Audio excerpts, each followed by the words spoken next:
Okay, we'll take one more problem. X of n is a power minus n u of n. Solution. Okay, so I will let g of n is equal to u of n. Just for simplicity's sake, I can directly solve it, but let it be g of n is equal to u of n. So what happens to x of n? X of n is a power minus n g of n, right? Now, so what is the z transform of a power n x of n? It is nothing but what? X of z by a multiplication by exponential property, right? So I'll just modify this a bit. What is this? If that is the case, if this is the case, what is the z transform of a power minus 1 whole power n x of n?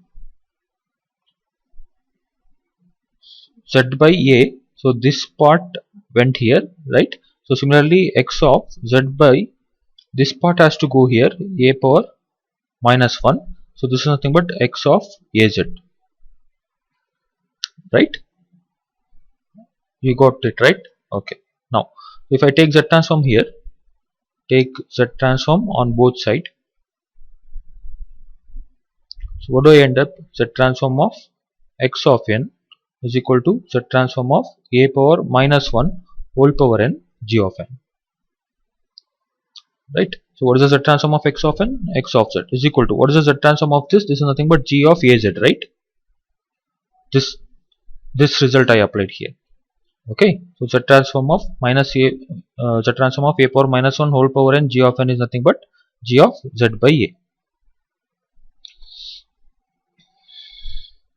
Fine, but what is g of z? I need to find it, right? So what is g of n? G of n is u of n. So what is g of z? If I take z transform on both sides, it is nothing but z u by z minus 1 with magnitude of z is greater than 1. This is my g of z, but what do I need is g of az. What, in order to get g of az, in g of z, wherever z is there, I have to replace it by a into z, including the ROC. Okay, so g of az is equal to, in this equation, az divided by az minus 1 with magnitude of az is greater than 1. I'll write it here. G of a, this is the g of az, and what is g of az? It is x of z. So therefore g of az is nothing but x of z is nothing but az divided by az minus 1 with magnitude of z is greater than 1 by magnitude of a. Okay, so this is the z transform. And okay, next sequence is x of n is 1 by 2 power n u of n convolved with 1 by 3 power n u of n. Mind you, star is nothing but convolution operator here. Okay, before we proceed to the solution, what is the z transform of x1 of n convolved with x2 of n? It is nothing but what? Convolution in time domain is nothing but multiplication in z domain. X1 of z multiplied with x2 of z. Okay, so what is our aim? I need to find z transform of this sequence. So instead of convolving these two, I can directly I take z transform of this and I take the z transform of this and I just multiply it. Very simple, right? Okay, so what do we have? X of n is equal to 1 by 2 power n u of n star 1 by 3 power n u of n. So take z transform on both sides. Take z transform on both sides. So z transform of x of n is x of z is equal to multiplication of these two, right? So this is nothing but okay, let me just put one more step.